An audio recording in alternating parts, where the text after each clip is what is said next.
check my notes because Mark just does such an amazing job, and he wears a lot of hats, and we're really proud to be affiliated with him. He's a local historian, columnist, museum archivist. He's an author, and he's a founding and lifetime member of the Port Aransas Preservation and Historical Association. He is continuously supporting us. He's done a number of things. He helps gather support. Sometimes he provides it himself. He is always increasing our digital archives, building displays, and he writes the local column on Port Aransas history and Port Aransas South Jetty. So he's a tremendous local person. Also, if you ever see him having lunch, or breakfast next to you at a table at Miss Kay's or Island Cafe, and it's a sunny day, you should introduce yourself because you might get on an invitation to fly up with him on his airplane. So, and if you think that sounds far out, how many people in here have been in the plane with Mark? Raise your hands. All right, so at this point, I'm going to go ahead and turn it over to Mark Creighton.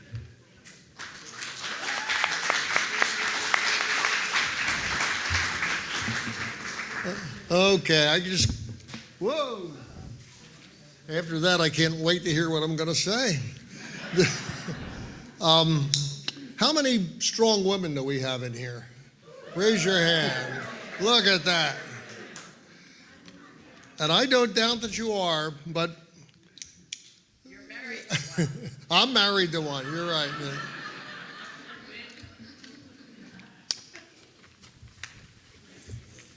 I'm fascinated by the folks that have come before us here in Port Aransas. It was a tough place to live initially from the mid 1800s on. And Elda May Roberts wrote a book called The Stubborn Fisherman. And in the foreword to that, it talks about a pioneer woman.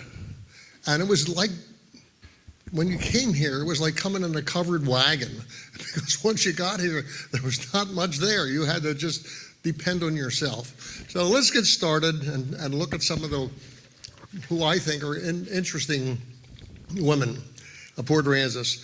Luckily, most of us have a strong woman in our lives. Often it's a mother or a grandmother or a teacher or a wife that helps set the course for what we can be. Today we're going to look at three strong women who individually and through their families make us proud to be from Port Aransas. Hannah, Katie, and Aline. We'll begin with Hannah Hollingsworth Brundrett Thompson Gaston.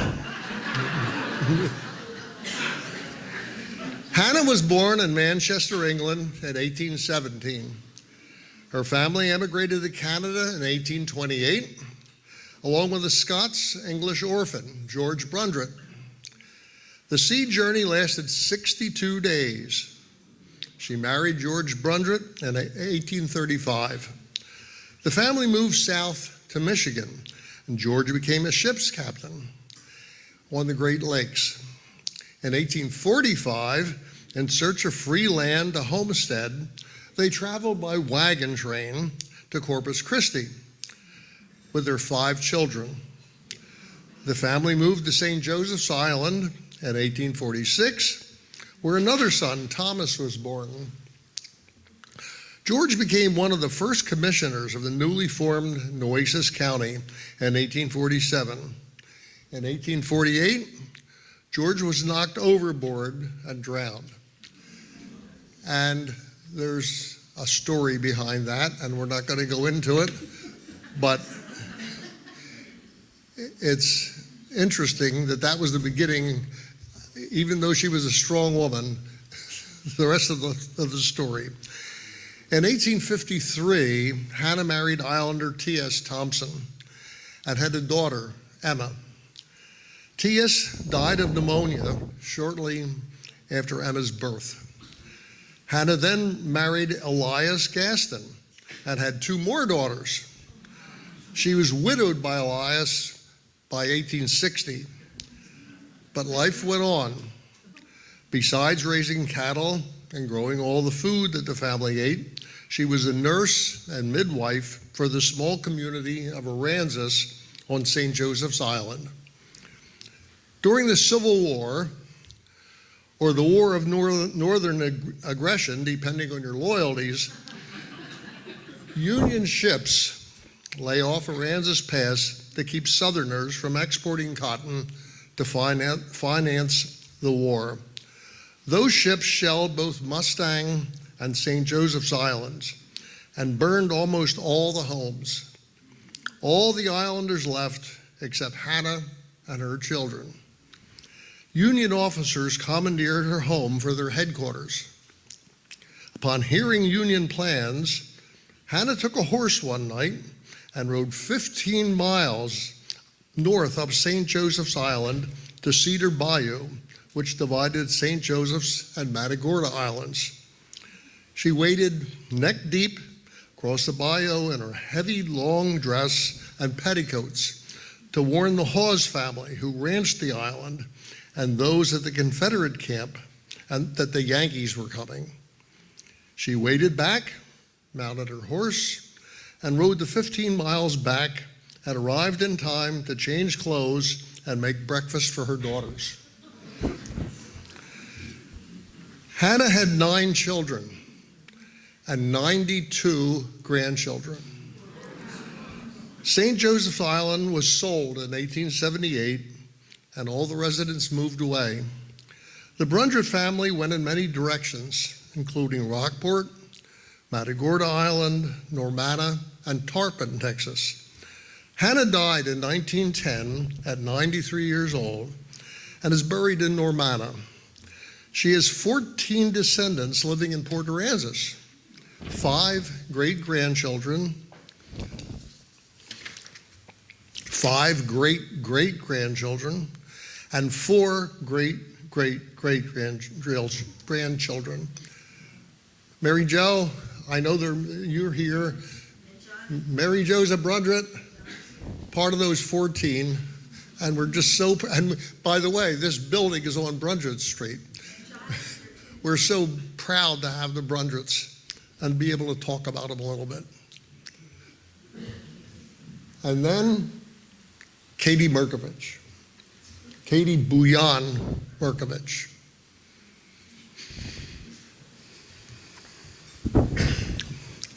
Katie was born in 1903 in Tarpon, Texas, which is now our community of Port Aransas. Our museum is fortunate to have an interview from 1982 in which Katie recounts her memory of growing up in Tarpon. Let's hear a few of those memories and think about another strong woman in our history. My earliest recollection of my life was when my brothers tried to teach me how to ride. Now I was about 5 years old. My brother had an old donkey. They called him Salty. So he put me on that. He had a rope on it and led me all around the house while I learned to ride. Then I was promoted to the old nag. She had a great big swayback. They put me on her. By the time I was 7, I could ride well, and I had my own horse, a good horse. But all the children on the island, that's all we did. There were no bikes, there were no cars, and we rode horses. Before the summer months come in,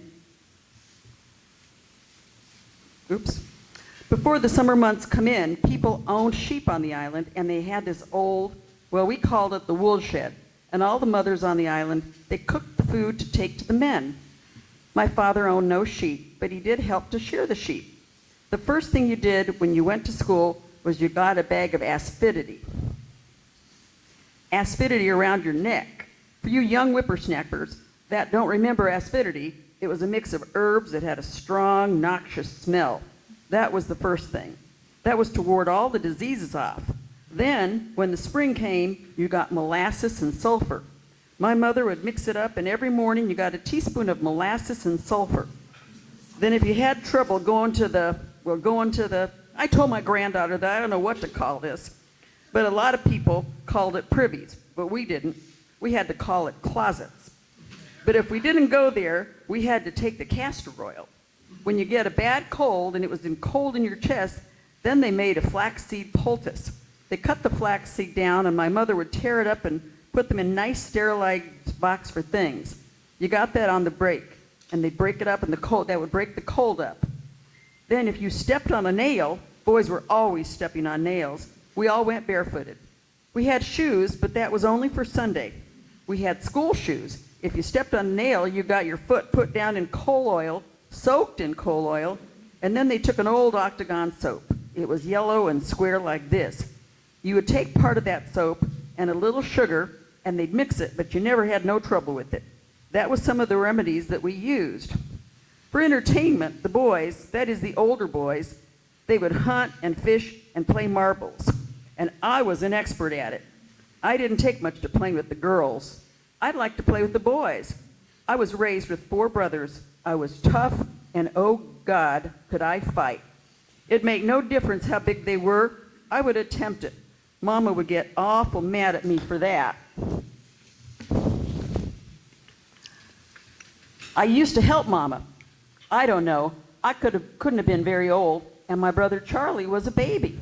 They didn't have such things as a babysitter. When they went anywhere, they took their children with them. My parents did. I had a little red rocking chair. Mama tied me in that rocking chair, and she tied the baby in my arms while she scrubbed the floors. My mother was a person that if there was anything pertaining to God, she would. She went to listen to it. Because our church, we didn't have church, but once a month, my uncle invited her, and we'd go to a meeting. They had their own tent. So my dad, he stopped at the bars and had a couple of beers. And he was pretty high when they got home. And my mother would say, "We're going to hear the tent preacher, and I want to go." So he said, "Okay." So we went, and after a while, somebody, one of the holy rollers, saw the light. They jumped up and went to screaming and hollering and clapping their hands. My dad began clapping his hands. "Jump, Frankie, jump. Jump, Frankie, jump." Mama got so embarrassed. She looked at him, and all the way home, she mouthed him. Really got him, and he'd never get to go anymore. She didn't want him to go. Holler and jump, Frankie, jump. So I used to think as a kid, if I could just get off this island, I'm never looking at it again. But I don't feel that way anymore. My life was wonderful on this island. It was wonderful. The first schoolhouse I went to was all under one teacher, and all the grades were in one room. I was 7 years old when I started to school, and the first teacher I can remember was Miss Maggie Whaley. And she was a real tall, skinny woman, and she wasn't mean, but she used words. One of our pleasures on the island was cranberry hunting. It was loaded. Maybe there would be 3 or 4 of us. We would go, and the cranberries would be as big around as my little fingers. During the cranberry season, we'd all go hunting. We had a small pail, and you could fill those pails up in no time. My mother, I don't know how the other people did it, but we would wipe those real clean, and then she would put sugar in them, and she'd make cranberry jelly. And then she made cranberry pie, and they were delicious. Raymond Roberts, I think he's still alive, lives in Rockport. We was playing baseball. I was batting, and he fanned me out, and he made me mad. I picked up the bat, and I threw it at him, and I hit him square in the nose, and the blood just spurted. So here come the teacher, and she took us both in, and she wanted us to apologize, but I won't apologize. Raymond wouldn't apologize.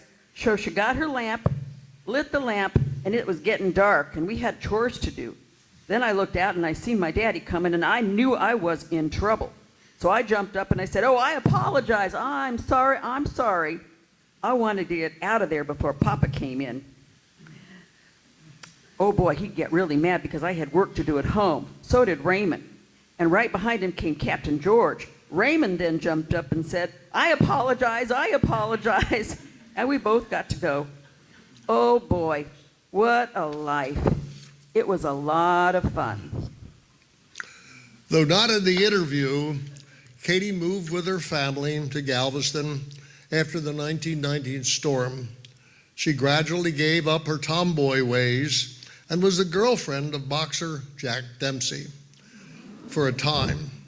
She married an island boy, Mike Merkovich, and returned to Port Aransas at Ingleside. Her daughter, Maurice, married Melvin Littleton, and their son, Melvin, and his family may be here today. I don't know, maybe we can meet him afterwards. And now, on to another strong island woman, Aline Carter. Aline was rather circumspect about her age, but it's safe to say that she was born before 1900. Unlike our first strong woman, she adopted our island. There are many stories about Miss Carter, some with threads of truth in them. What I'll relate here is from an interview with her son, Frank. Frank relates that his father, Henry Carter, was born in 1861 and was a well-to-do attorney and judge in San Antonio. He had 4 children from his first marriage. His son, Goodwin, courted a 16-year-old girl whose name was Aline Badger. Carter allegedly told his son, "If you don't marry her, I will." Henry was smitten by the young woman, as well as the way she dressed, that angelic white. Though we don't know the intervening circumstances, we do know that Judge Frank Carter and Aline were married in San Antonio in 1915, and Aline was reported to be 20 years old.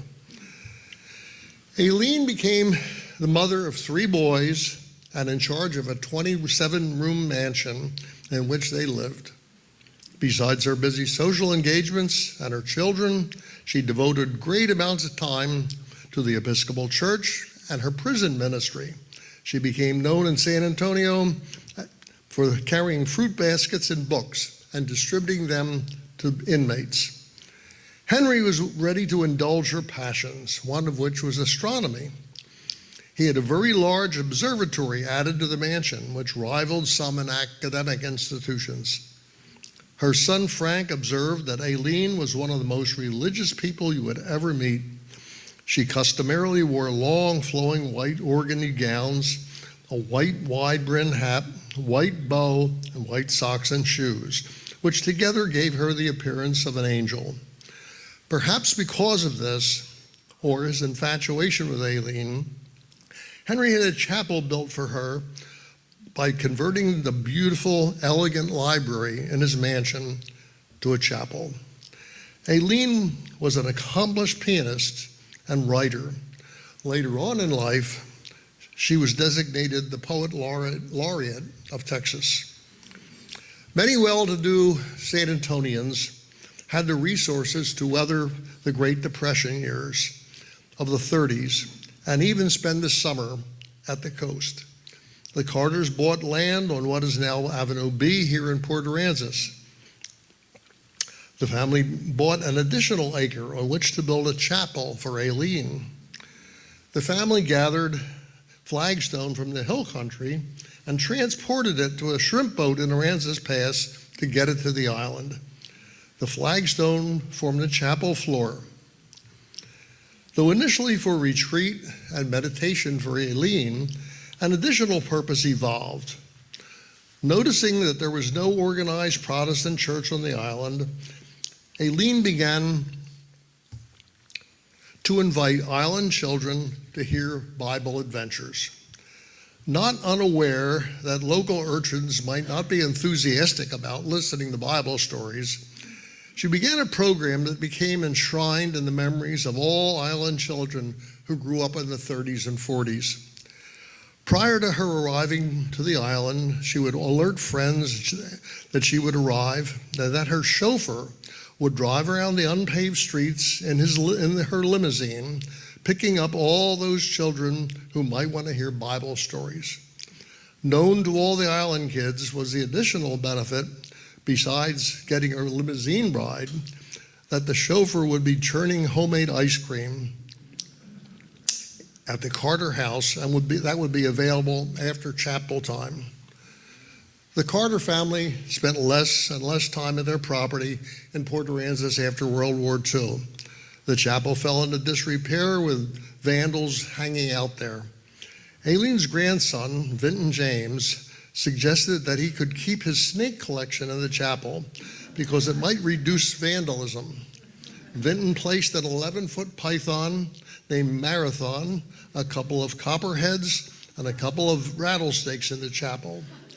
Word leaked out that the chapel was not a good place to hang out. So, we've looked at three very different but very strong women. One came from St. Joseph's Island, another from Mustang Island, and a third adopted Port Aransas and left us the treasure of the chapel on the dunes. Port Aransas Museum values your interest in our community's history. It wouldn't bother us a bit if you stopped by the museum and became a member. We're open Thursday, Friday, Saturday from 1 to 5, and our docents would love to answer your questions. Thank you.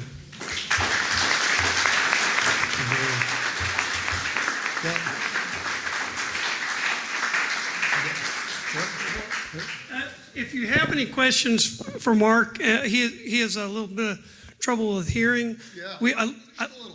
I left some papers and pens at the end of each aisle, and if somebody has a question they really want answered, have somebody pass that down to you, and then I'll pick them up, and Mark will be happy to answer.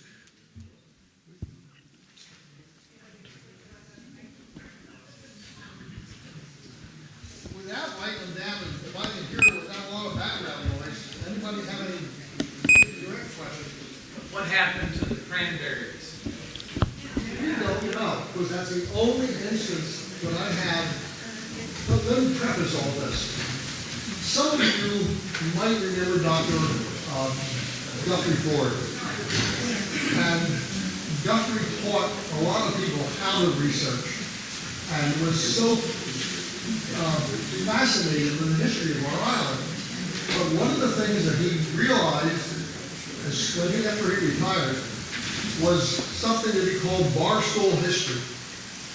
And it seemed to me, or it seemed to him, and it's true, that so many people get their information sitting next to somebody as shorties or who knows where. And a lot of it has some truth to it, but sometimes it's embellished. And so that's the issue with the cranberries.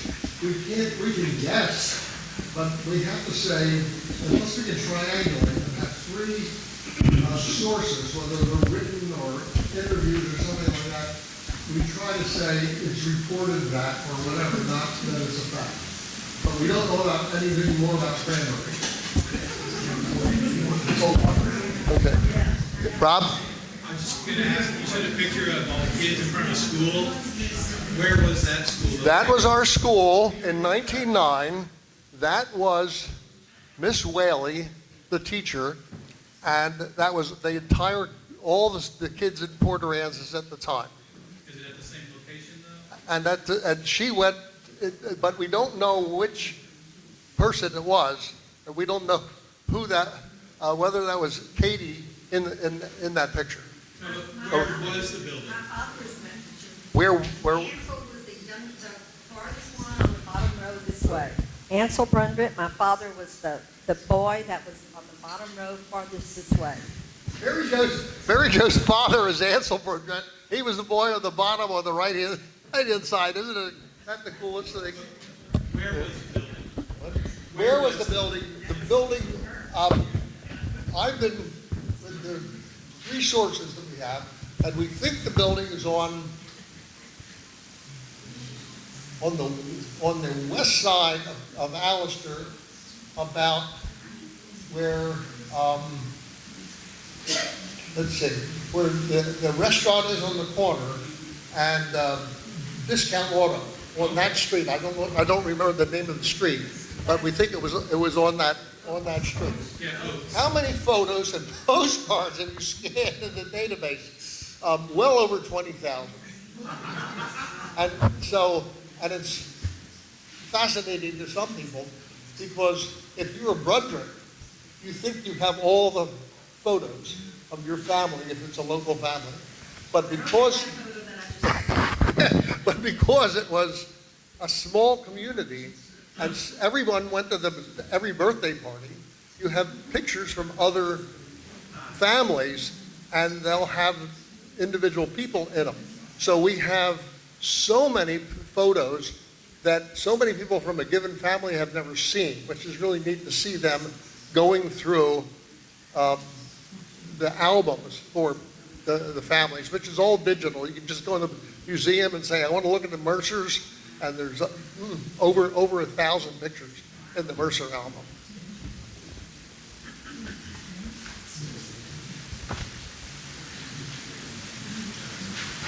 How can the strong women of today protect Port Aransas and the dunes?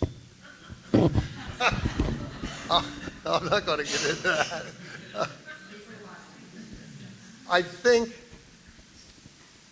When I think of that, I'm an Eagle Boy Scout. I think of our charge of leave it better than you found it.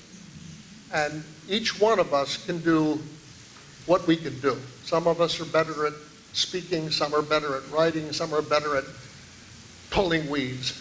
And we just have to look at it that way, because it's awfully hard to get everyone moving in the same direction. It just doesn't seem to happen. That's my way of looking at it. Let's just do our part and try to do the best we can.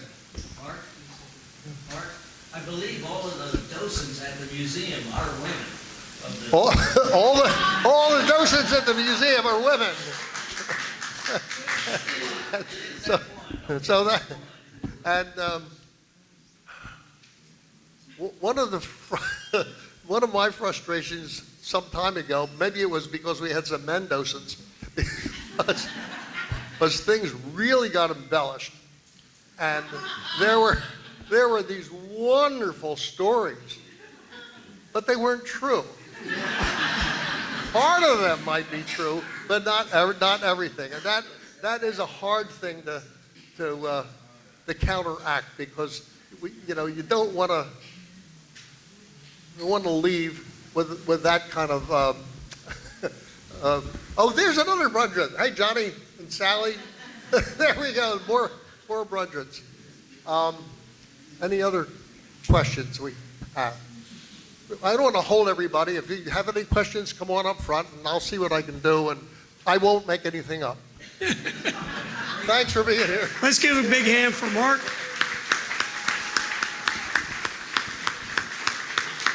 And if you